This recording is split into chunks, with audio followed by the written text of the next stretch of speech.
दोस्तों बेटा साझा में रारक बेटा साझा जल में चौपटिया चला अनकर झगड़ा पैसा खोजे रैया न कर झगड़ा पैसा खोजे रतन तो चला जिस दिनों से जैसे दिनों से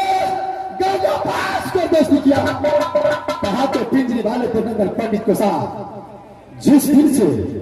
जिस दिनों से दोस्ती क्या है उस दिनों से न जाने कितने किला लूट कर खेता लेकिन आज अगर मेरा दोस्त मेरे साथ रहता अगर मेरा दोस्त मेरे साथ रहता तो किसी खिलाफ चाहे करता लेकिन मेरा दोस्त एक हफ्ते को छुट्टी लेकर के राज पिंजरी गया है लेकिन एक हफ्ते कल बताता है दो हफ्ता अभी तक मेरा दोस्त लौट को नहीं आया है इस समय मैं अपने दोस्त के पास रहता हूं अगर मेरा राज मेरे दोस्त के काम तक पहुंच गया तो फौरन लौट करके बहुत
शेगनो